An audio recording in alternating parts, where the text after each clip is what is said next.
Hey guys, Matt Allen here. Welcome back to TacticalBassin. Almost all of us own some kind of popper, but you may not understand the subtle details that make this bait special. When to throw it, how to throw it, and when a popper will catch big ones.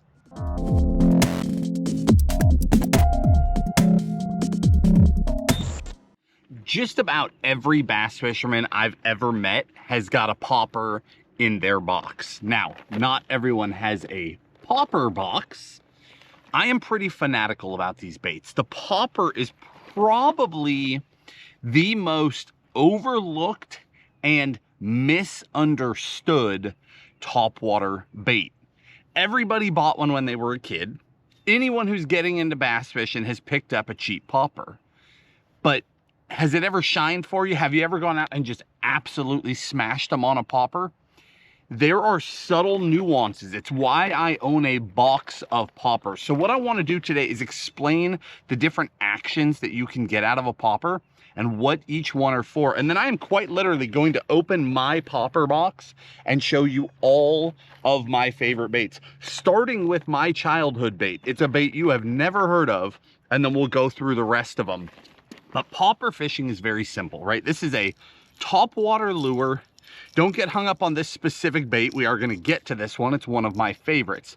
But a popper is a floating topwater lure with a cupped face. Some have rattles. Some are completely silent. Many will have a feathered tail. Not all of them. But this bait is a subtle topwater presentation. What you see back here behind me right now, see this slick calm? Prime topwater time. Prime popper time.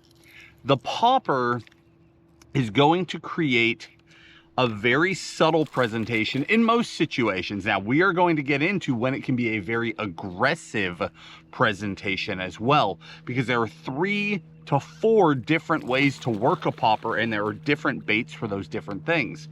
But the actual details of a popper, what makes this special, what makes it different, why should it be in your box? Okay, when we throw topwater, a lot of people are thinking about sound and commotion. But what is rarely considered is, I heard it once described by a guy as the rate of stall. So the rate of fall, here, I just grabbed a bait off of my deck. When you throw a bait out and it hits the surface of the water and it begins to sink, that is the rate of fall. Some baits will sink very quickly, some baits will sink very slowly. But this gentleman, Matt, we were having a conversation one day and he started talking about the rate of stall, which is how quickly or slowly a bait is coming back to the boat or back to the shore. Some topwaters, a buzzbait, comes back very quickly. A walking bait is sort of in the middle. A popper has this incredible rate of stall where you can just leave it sitting over the top of a bass. See, bass are very territorial creatures, especially the large ones. Little bass, not so much. Giant bass, they do not like things in their territory.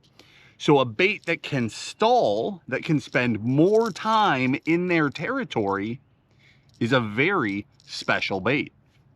That is what makes a popper different. In the world of topwaters, it has the greatest rate of stall, meaning you can fish it the slowest and it will still look right. When this is sitting on the surface with that feathered tail spread out and it's just sitting there, it looks right. It's flat on the surface. It's not sitting there tail down, bobbing like some topwaters do. It looks right. So the more time you can spend over the top of a bass that doesn't want to move, the more likely that fish will get fired up, angry that something is in its territory, and will attack it. Now, different poppers for different jobs, of course, but that is the concept behind what makes a popper special. So this time of year, right now, is prime popper time.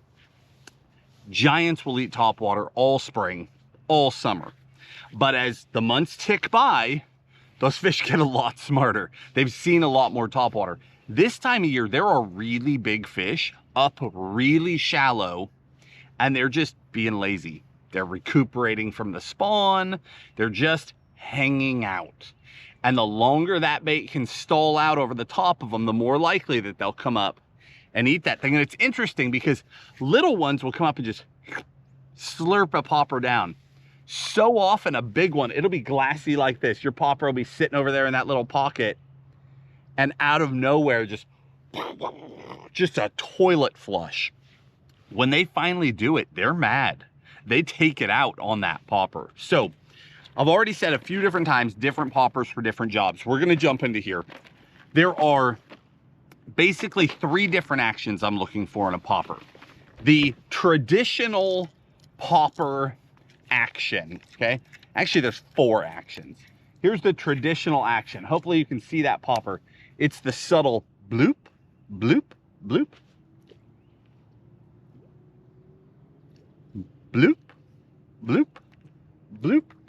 And you just let it sit. And what I do is I throw it out there and I mix either 1, 2, or 3 pops. So 1, 2, 3, let it sit. 1, let it sit. 1, let it sit. 1, 2, let it sit. I mix that cadence up. That way it's not mechanical whatsoever. The fish doesn't know what's coming.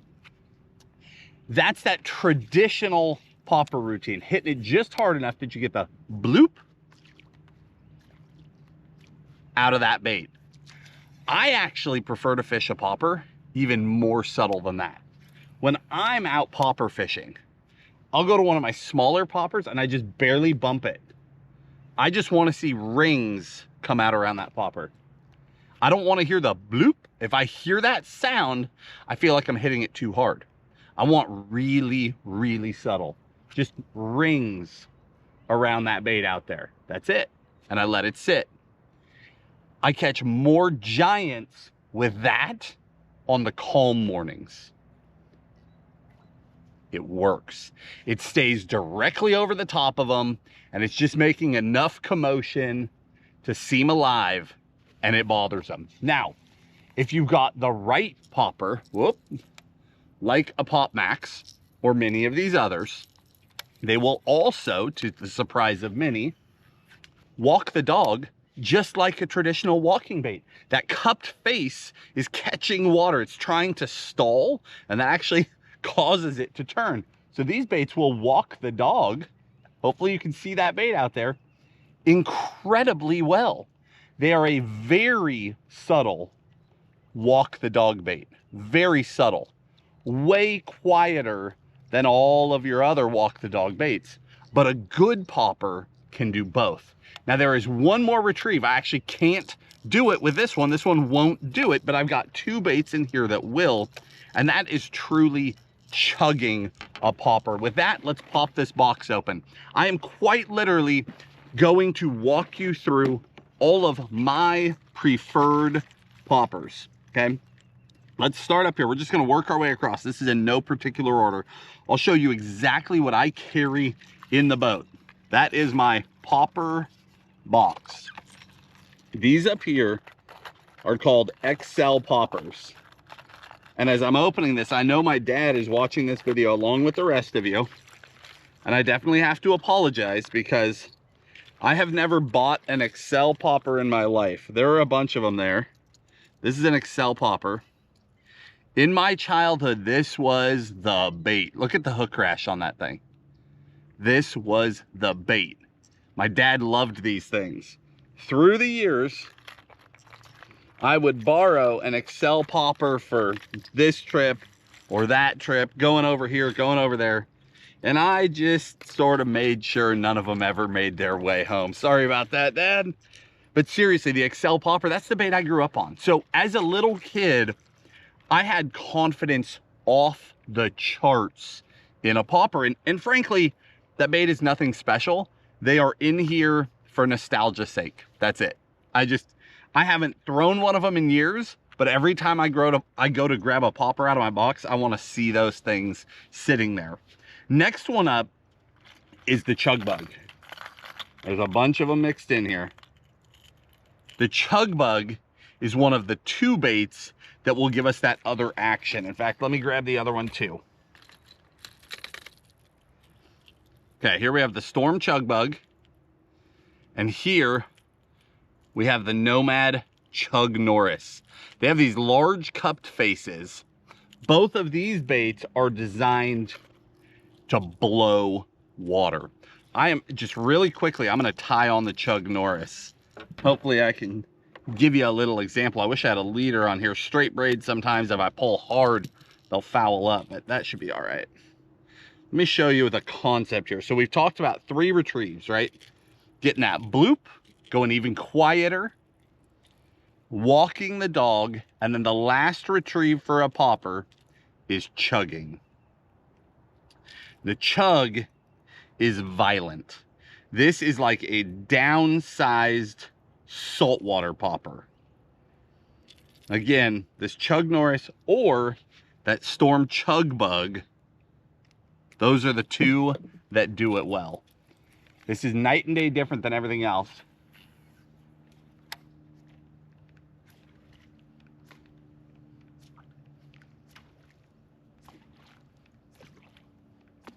See the difference? Super violent. I had zero confidence in that action when I was younger. If somebody jumped in with me and I saw him pull out a popper and start to do that, sploosh, sploosh, I'm like, this guy doesn't know how to fish. But then I had a friend with me one day doing that, and I saw a handful of the most violent strikes that I have ever seen. And that stuck with me. And when it's like this, glassy, that's typically not the retrieve. But if there's a chop, just a little chop on the water, a popper, a traditional popper, will stop working. These chugging baits will keep right on going. Last year, I got on a bite during the shad spawn, so right around the corner, hitting that bait. Sploosh, sploosh, sploosh. And it was so violent that the bass would leave a school of shad that they were chasing, and they would turn and crash my popper. They would not come to a walking bait. They would not come to a spinner bait or a chatter bait, but sploosh, sploosh. They would turn, come full throttle, and destroy that popper. It was amazing how well it worked. So there is a time for each one of these actions, and people are overlooking it. Let's jump back in here. Next, we've got the Damiki D-Pop. This is what I'm gonna call like my budget bait. It is the most affordable bait in the box, I think, but it is very dialed. That little bait right there catches them. It pops very subtle, but it will also walk the dog. And that is very hard to get out of an affordable popper. That Damiki D-Pop is the real deal. Then we've got Splash-Its. Splash-Its. I'm not even gonna dig all these out because seriously, they're almost the exact same thing. Splash-Its, Yellow Magics, and Ricos, all mixed together, okay? Essentially the same bait. Those are high-end traditional poppers. Very high-end, like foiled finishes. Let's dig some out here. They've got foiled finishes on them. They're just super dialed in poppers that are fun to fish with. And they are, again, they are that traditional popper. You've got the smaller ones, and then you've got your big full size, like that guy who has been through the ringer. I fish a popper a lot. All right, then I've got some mixed together here. From Duo Realis, we've got this guy, their little Popper 64. I like this bait because it's really small, but it has a very large cupped face. So I can get a lot of action out of it if I want to, but I can be really subtle and the bait is tiny. From River to Sea, we've got the Bubble Walker, which you'll notice is extremely similar to a Megabass Pop Max. That is a great bait. It is proven. We have creamed them on that thing through the years. Then I've got Megabass Pop Maxes mixed in here. These are all Megabass Pop X's. That is all of these. So I'm just going to try to find one that'll come out easier. Maybe, maybe not. The Pop X is the little brother to the Pop Max. See the difference there? This is that traditional size popper, the Pop X. Megabass colors. It is an amazing bait. It's got these little holes through the face. So when you're blooping it, it's letting little bubbles through. It is just a very refined, very fishy popper. Some of the biggest popper fish that I have caught in recent years have been on that Megabass Pop X. Then we've got from Cultiva, we've got the Gobo popper. Come on, let him out. No? We're just hanging them up here. Hang on. All right, we're free. The Gobo popper, which is a super cool bait. Again, very subtle, but it's got a deeper knock to it. So it doesn't have glassy rattles in it. Glass rattles will give you like a sizzling sound, like a little sizzle in the belly of the bait. Whereas this has a single knocker in it. So a deeper, more thud, thud, thud as you work that popper. Some of these are baits that you probably know very well. Some of them you've probably never heard of. Then we've got the Spro E-Pop, which actually, you know, in all fairness, I could put that in the chugging category too. But this bait will walk the dog, and it actually has a traditional walk the dog sound when you walk it. This is a budget-friendly bait. Comes stock with Gamakatsu hooks. Last year, I had a buddy on the boat with me just destroy them on that bait right there. Just waylay fish on that thing, catching good ones. Then we've got more Megabass Pop Maxes. Again, as larger poppers go, that's the one. That's the one that both Tim and I turn to a ton. I've got it in all different kinds of colors to match every situation under the sun. Tim owns about 15 of the matte shad. No joke. Like, that is his color, and he creams them on it. Then we've got the Shimano with the flash boost in it. The World Pop. And then I've got just a handful of my little guys in here. This is not my BFS box, but in case I get into a BFS situation, I carry a few of them with me. And in the video description, I'll link every single one of these baits in the order that I talked about it with my favorite colors for every single one, okay? I typically throw like a natural color, like a ghosty type color if it's available, and then a shad type color, then a bluegill color, and then sometimes I'll throw like a super, you saw a lot of chartreuse in this box. I'll throw a really bright, really bold one. It just depends on conditions. I will almost always start off with either a really natural ghosty type popper or a bluegill type popper. Almost always, before I go to a solid or a bold. All right, here's the last three baits. We've got, from Demiki, we've got the little Oompa 40. That is the smallest popper I have ever found outside of like fly fishing. This little bait is so small that when you throw it all the way out there with a bait finesse rod, you can't even see it. I can't see it on the surface of the water. But it's got a large enough and deep enough cupped face that when I work it, it actually bloop, bloop, bloop. It actually has a very large presence in the water, and it will get fish to bite that just are not in a mood, that will not eat anything. I mean, anything else. Then from Rapala, we've got their little tiny popper there. That's in their ultralight series. And again, I have creamed them on that one on bait finesse. The difference, the Oompa's smaller and silent. The ultralight has rattles in it. And then last but not least, from Megabass, we've got the baby Pop X. So again, here's that Megabass family. We've got the Pop Max, the Pop X. And if I can do this without getting hooked, that little baby Pop X in the Bait Finesse family. 3 totally different sizes of an otherwise pretty similar bait. And again, Megabass colors, right? Like, let me pull out some of this stuff. And I've got a lot more colors than this in the box, but check that dark one out. Of course, I need that ghosty or shad type tone. My bluegills. And bluegill and perch, for me, are actually sort of in the same family. This is my favorite of all the gill colors from Megabass. I love that color.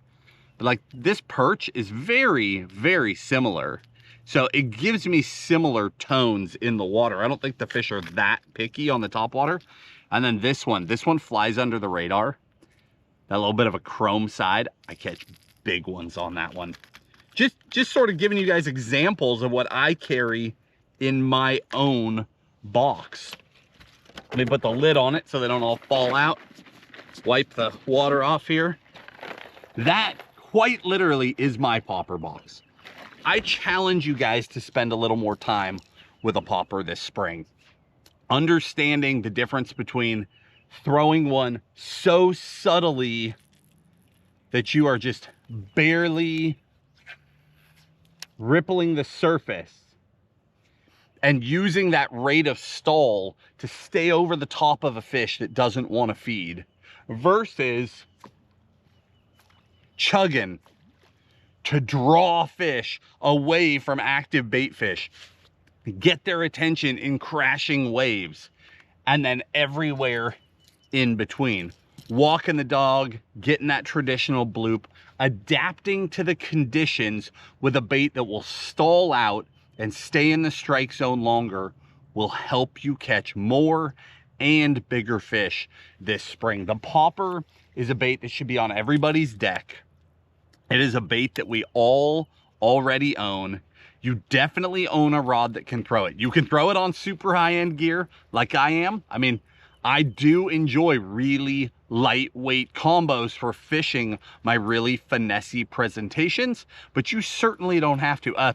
610 to a 7.2 medium light is going to do a fantastic job of fishing a popper. Now, you can go all the way up to super high-end gear if you want to. And again, in the video description, I'll link this exact combo. I'll link a mid-priced combo, and I'll link you a true budget combo that will do an amazing job of fishing that popper as well. You can fish them on spinning or casting. I prefer casting gear. When I was a kid, I did 100% of my popper fishing on spinning gear. That works great too. But it is such a simple bait, but it has so much more depth to it than people realize. Most people have got a popper in the box that they never touch, or they give it to a kid to throw when they're out fishing with them. Very few people realize the subtleties between poppers, all the different ways you can work them, and the resulting giants that you can catch on them. Guys, if you enjoyed the video, hit the like button, subscribe to the channel, and we'll talk to you soon.